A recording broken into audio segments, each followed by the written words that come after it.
Hey guys, Nick here, and welcome to the omniverse of Nick and the next single story and MCU style story.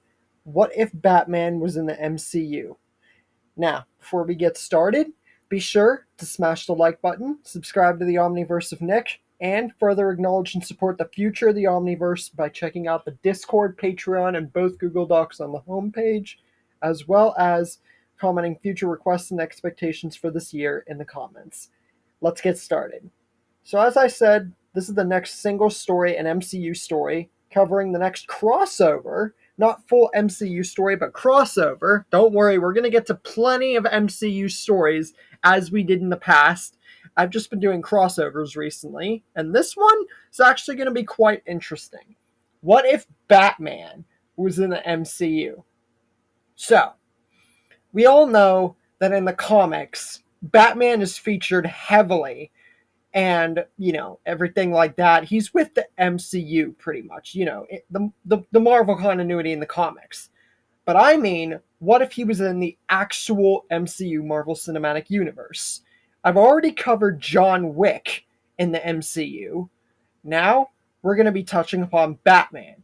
And hint hint, there's going to be way more involvement with Batman than John Wick. Not because of his strength or weapons, but because of everything that makes Batman Batman.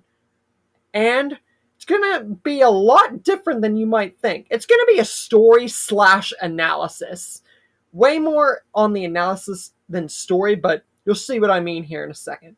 So let's begin. We open up with Avengers. Loki has just arrived on Earth with the Tesseract and his staff and everything like that, and wages an attack and conquest, and the opening basically plays out the same exact way. Except when Nick Fury goes to recruit the Avengers, he thinks about another.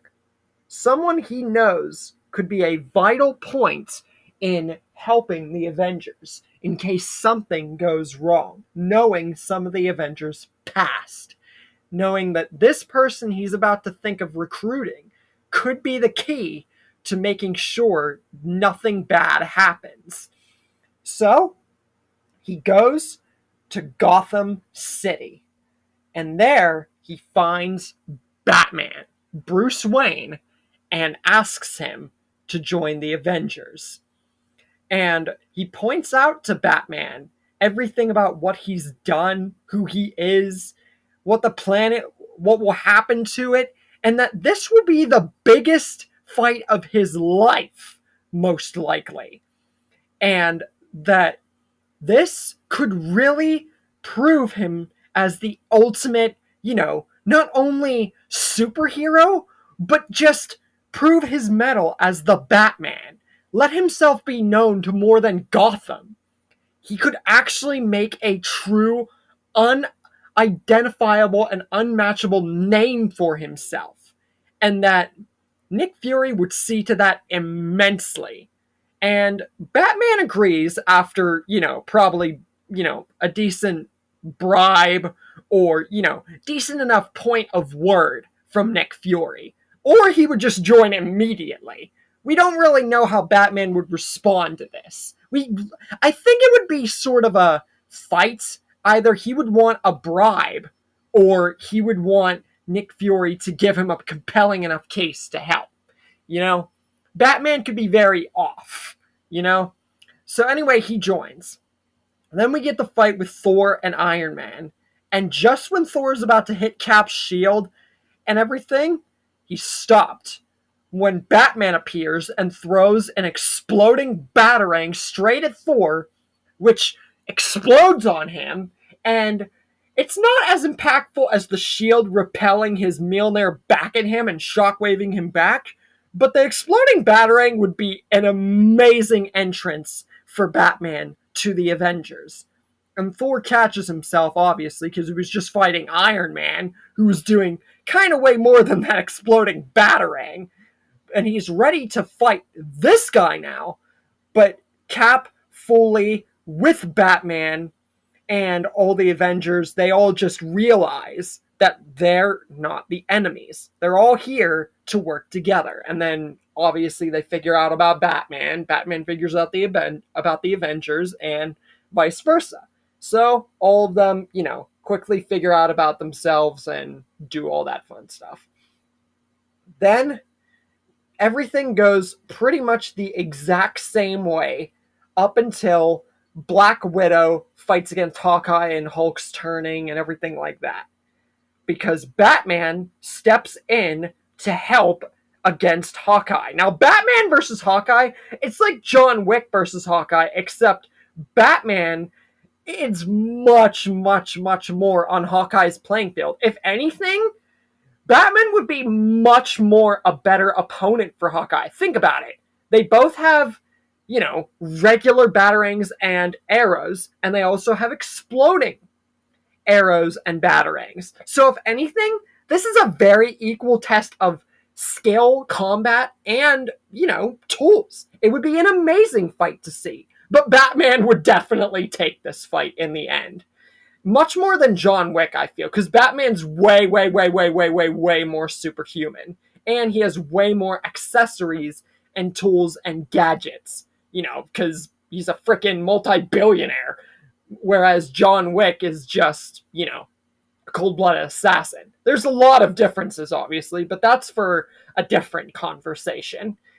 Then we get Hulk turning and getting ready to fly at the airship, but Batman tries to stop him by tasing him with one of his guns, but Hulk just roars, gets more angry, pushes forward, slaps Batman to the side. Now Batman is critically injured, and then Hulk rushes, and everything goes the exact same way again, up until Batman joins the Avengers for the fight in New York against the Chitauri, Loki, and all the army and everything.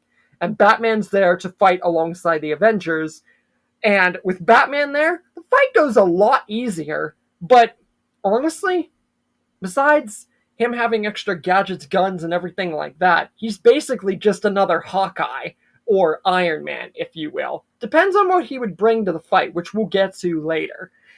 And honestly, he would still do better than John Wick, but honestly, it would go relatively the same, with just a tiny bit more ease. And then Batman's there with all the Avengers to corner Loki. And the ending plays with Batman going back to Gotham and the Avengers all, settling. Then we get to the next point of change. Iron Man 3. Where Tony is looking to get help with his suits, his health, and his armor, and the attack that he has been on. And he knows the perfect person to go to. So he gets help from Batman to fight against Killian and all of the army for Iron Man 3. And Batman, his gadgets, his tech, his tools, and his suits, this actually gives Iron Man a huge, huge, huge, huge edge with War Machine, or the Iron Patriot, and winning the war over Killian's army and everything. And also gives Batman an Iron Man tech suit for his bat technology. And he already had mech suits and everything. So him getting an Iron Man suit, this would further his power, his tools, his gadgets, his, prowess. It would be amazing to see a Iron Man level tech suit in the hands of Batman. So in the end, they are really getting stacked. Then Captain America, the Winter Soldier. And Steve and Natasha go to Batman for help. And Batman, he's alright with it. At this point, it's just a given. He's going to have to help the Avengers every freaking other day. And him and Bucky have a fight. But Batman utterly freaking solos him. And then leaves it to Steve and Natasha to get him down. But ultimately, I feel the same would go. Batman would just be there for either moral support, extra tools, or just, a fight with Bucky. But overall, it would go almost the exact same, roughly, to give Cap and Natasha that. Then we get to Avengers Age of Ultron, where Batman is an extra hand in helping against the fight with Ultron, which would ultimately mean that there would be less casualties, but still setting up for civil war. Now, who would Batman join for this war? Because John Wick joined Cap's side. Batman would join Cap's side also to remain Batman and not have his title, his money, his business, his Batcave, his whole life taken away from him. This is his ability. This is his title. He is the Batman. He will not let anyone take that away from him, let alone his new friends. So he joins Cap. And in the end, Batman and Iron Man square off in a Batman tech and Iron Man tech, suit versus suit, tool versus tool, gadget versus gadget, beam versus beam. You know, this would be an amazing fight to see. This kind of fight with Batman versus Iron Man. And in the end, Iron Man would be forced away with Cap keeping his shield and Batman helping the fight with Cap and Bucky. And this would actually mean that Bucky wouldn't get his arm taken off and Iron Man would be forced away, furious that now Batman has also betrayed him.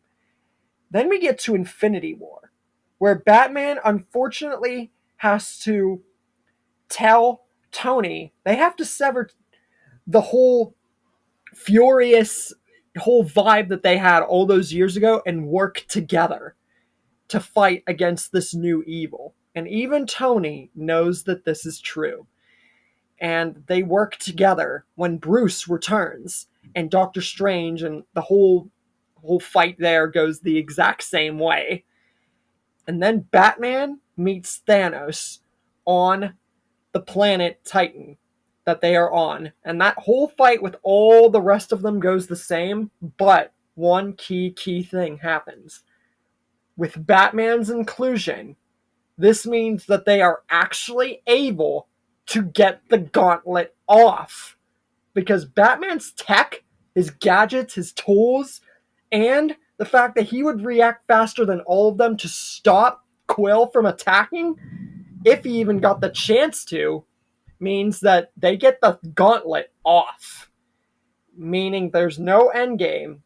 The Marvel Cinematic Universe would almost end here, and Batman ultimately saved and stopped the MCU dead in its tracks. So, since Batman was stronger than John Wick, it gave him more to do in the MCU and honestly made him a pretty freaking valuable asset. And he honestly deserved to belong in the MCU and not be stuck in the freaking cursed operation of the DCU, which is just a whole mess. Now, a lot of you might be questioning as to why the story ends here. Because with Batman around, his bonds with people like Iron Man and the Avengers and everything, he would be enough of an asset that and so much of a powerful asset, more than John Wick, because of who he is, hello, that Thanos wouldn't even get the chance to go to Earth for that last stone. Or even get the Time Stone. So in the end, the multiverse saga doesn't even happen. So really, there's absolutely nothing left to talk about. And there are far more survivors and less story than in canon. Which honestly makes Batman a little OP. But when you look at it from a logical and complete standpoint with Batman's character, what he would have done with Tony Stark, Captain, all those people, we can only presume that something like this would happen. And that's what would happen if Batman was in the MCU. The next short one, which will be a lot shorter, will be basically a reversal of Rick in the Saw franchise instead of Shane, which will literally be the exact same as that video, except replacing Shane with Rick, which will be slightly different to how I talk about it. With all that said, I hope you guys enjoyed this analysis with Batman in the MCU, even if it was a lot different than I bet you guys probably thought it would be. With all that said, I'll see you guys in the next one.